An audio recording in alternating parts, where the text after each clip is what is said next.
For everyone that joined, welcome. I just wanted to give you a little overview of what we're going to talk about and that kind of stuff. And hopefully you'll have some questions and comments at the end. But again, really do appreciate all of you joining. So the topic we're going to cover is the importance of documenting your stuff. And I'll explain what I mean by that shortly. And enjoying it. We all have stuff. Some of us are advanced collectors.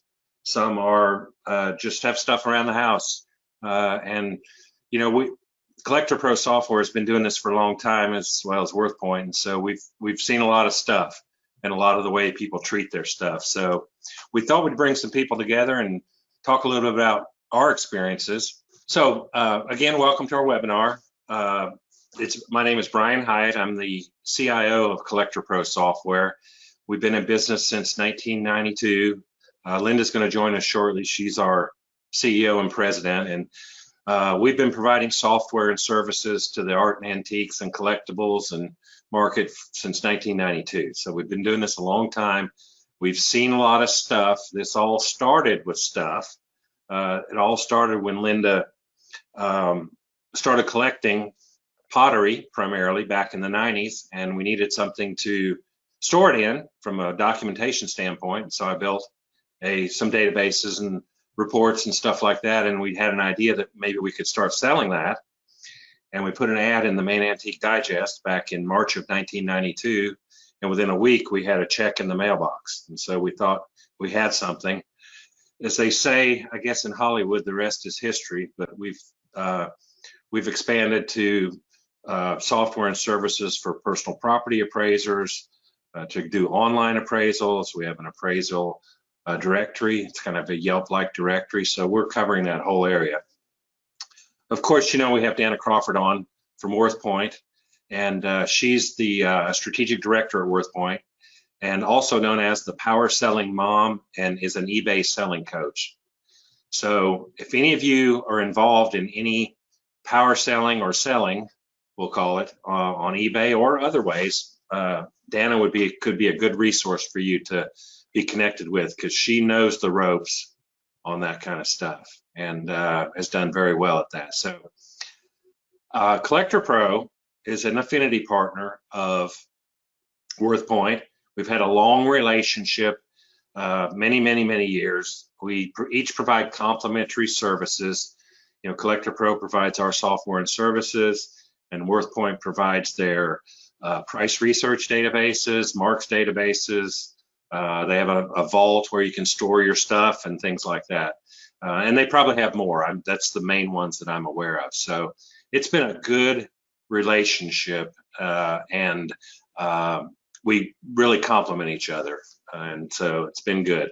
So what I'm going to talk about today is the importance of documenting your stuff. I'm going to throw in a couple of real world examples. And these are examples that were told to us by our customers, by our friends that know what we do. And so they are real world, and they do sometimes make a lot of sense. So what is stuff? To me, it's all the things we accumulate during our lifetime. It's kind of a funny word, particularly to be calling a webinar. So I went through and thought, when I was planning for this webinar, what am I going to call it? You know, I want to tell people about documenting their stuff and articles and items. And I thought, well, we'll call them articles, we'll call them items, we'll call them objects, but they sounded kind of sterile and maybe subject to different interpretations. So I just settled on a generic term called stuff, which really is kind of a casual way of saying anything but real estate. So when I talk about stuff here, I'm talking about anything you may have, whether it's a collection of artwork or whether it's your, furniture and goods in your house. So I went out and I looked those up on the internet, and I'm not going to do an English lesson here, but I did think it was kind of interesting that the definition of it as a noun is pretty much anything like I've described. As a verb, it means to fill a space with something. So I could see how using it as a noun, in other words, acquiring lots of stuff, could cause you to get in the situation where it becomes a verb, meaning you filled up all your stuff. So, for super collectors or Advanced collectors, that verb may apply, but in the bottom line, it really is anything: household contents, collections, art, anything you can think of, transportation, vehicles, motorcycles, mementos, particularly family mementos and family heirlooms and things like that. And I'm going to talk about that a little bit for documenting them and things like that, and some reasons why you might want to. So jewelry, art, furniture, all that kind of stuff. So why do you want to document it? There's really two major things that come into play, and then there's some other sort of other ancillary things. But first is usually for insurance purposes, for policy coverage. We hear from customers all the time about how they want and why they wish to document their stuff. Three reasons: insurance purposes, family history, and estate planning is usually what we hear. For insurance purposes, well, you want to make sure your items are covered for loss or damage if they're that valuable to you. And it really helps when you have to file a claim if you have some kind of documentation. The insurance agents tell us that they like documentation. It helps them write more premium. But claims adjusters also like it too, and it helps you because you'll make sure that nothing gets missed when you file that claim. And so it's helpful in that way. Another thing that comes up a lot when we talk to our customers about this is estate, division of assets. Maybe for a death and there's assets that need to be divided. It's really helpful if you kind of know what's going on with the person's stuff. And the other is just for knowledge for others. And when I say knowledge for others, what I mean by is like, if you can identify things that are heirlooms, for instance, granddad worked for the railroad and this is his railroad watch. Well, that may be very sentimental to you. And an heir may or may not know that. And so if you can document that kind of stuff, they'll know it, or they can see it and read it. And I can apply that to other things like, Aunt Betsy made this quilt and all that kind of stuff. So there is some intrinsic value in the documenting of it for estates. So I'll give you an example. We have a customer, Collectorpro software does, that's a world-class collector of all things Civil War related. He could possibly have, outside of maybe the Smithsonian or somewhere, one of the largest collections of Civil War items in private hands. Thousands of items, swords, knives, firearms, uniforms, hats, buttons, those little balls that the gun shot, you name it, he's probably got it. So, and when we were talking to him, I asked our customers, I said, why do you want to document all this in our software? And he says that he's being considerate of his family, that someday they may have to go through his stuff in the event that he doesn't sell it or dispose of it some other way. And that would at least give them some idea of the scope of the collection and the relative value. Now notice that I said relative value. Values of items change all the time, whether they're household goods or they're fine art or jewelry or collectibles. Most of those things are a marketplace. So I'm not suggesting that he's put what the value of every item in his database, but I do know that he's indicated on some of the what I would call high value items or potentially high value items, that he's indicated that in the text of the item. And that will help his family when they go through and look at that stuff. And maybe those things will stand out as something they either want to keep or get an appraisal on, or at least put extra attention on, rather than just selling it at a yard sale or something like that. So it's relative value. Like I say, he does use a Collectorpro database to keep track of that. And he's in his collection, he's entered pictures, descriptions and values, and some other information, date he acquired it, what he paid for it, and things like that. So he's a pretty organized collector. Not everybody's that way, and I'm going to talk a little bit about that in just a minute as to about the level of detail that you may want to keep and stuff like that. The other thing that this client or customer also told us is that he provides a copy of the documentation in a form of a report to his insurance agent, and I assume that's for his coverages.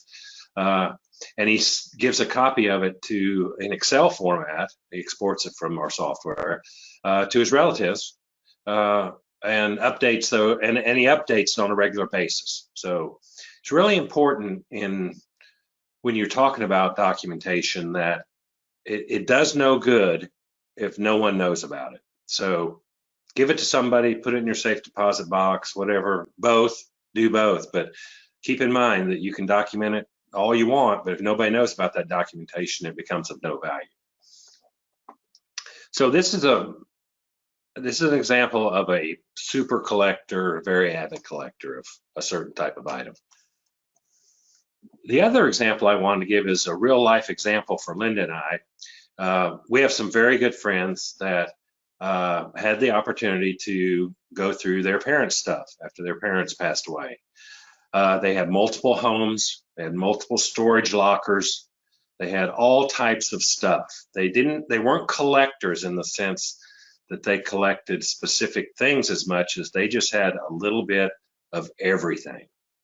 Well, their parents wisely had documented some of the important stuff, family heirlooms, potentially high value items, and had provided those lists to our friends, which really helped them going through that stuff. Because you can imagine in that scenario, and this is how they described it to me, they're sitting outside the front of a storage locker that's 30 by 20, cram full, and they're pulling stuff out.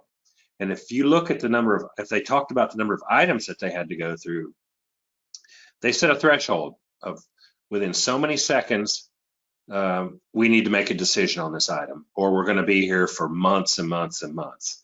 So that documentation, they were able to find out where those items were that were of potentially significant interest, and pull those out and get those out of the way. Didn't have to go make the quick decisions on those.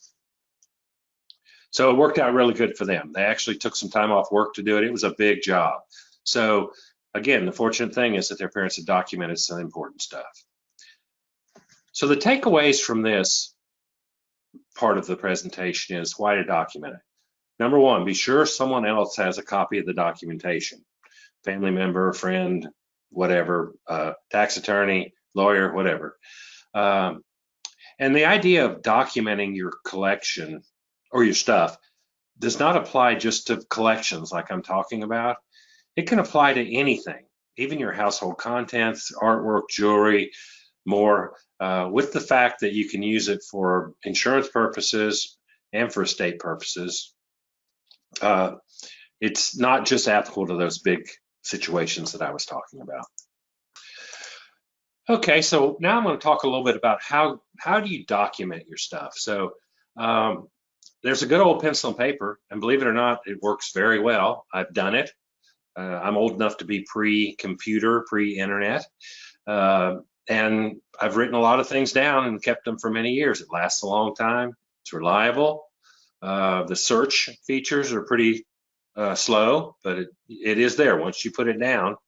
And I've actually walked around and taken my spiral notebook or my legal pad and wrote stuff down.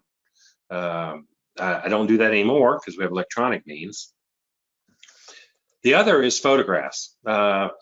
Even a photographic inventory is better than none.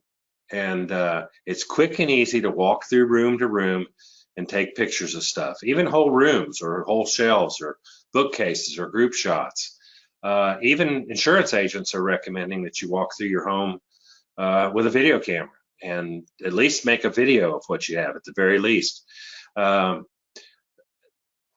For the more, I guess, computer savvy, there's electronic means to capture the information. There's, of course, good old spreadsheets for those of you that have been around a while, Lotus 123, and of course, Microsoft Excel.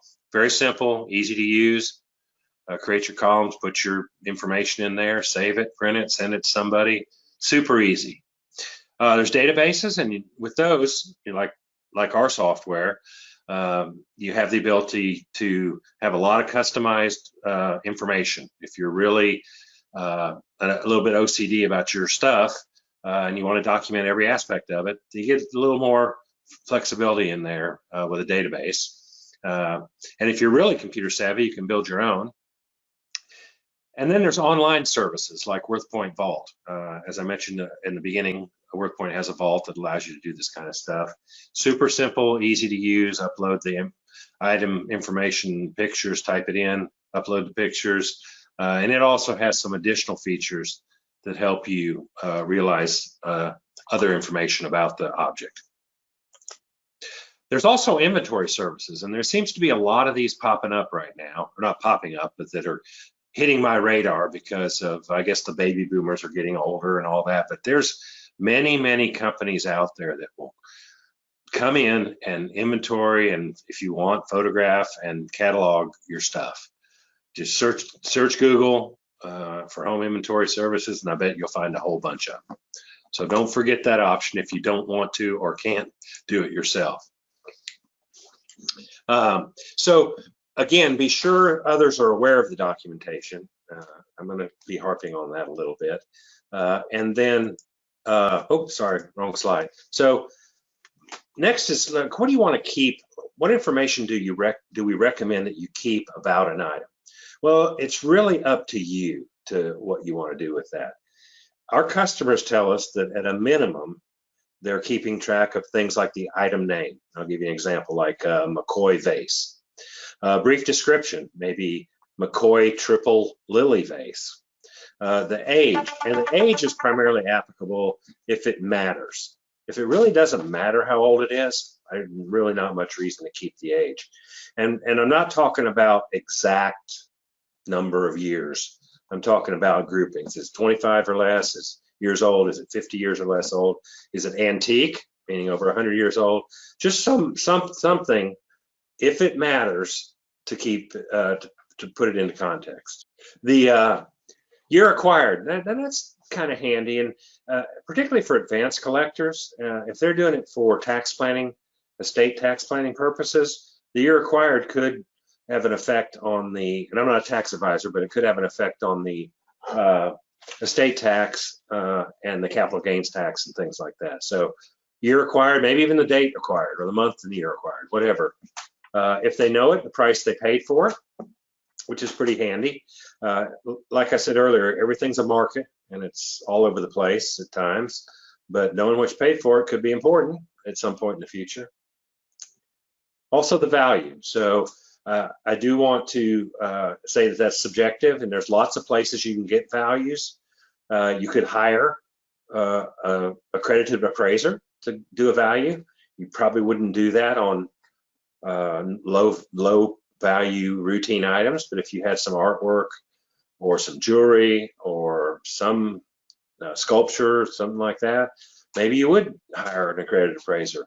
There's also lots of online resources for valuations where you can see sales of comparable items, including WorthPoint, and which has data from hundreds of auction sites and eBay and things like that.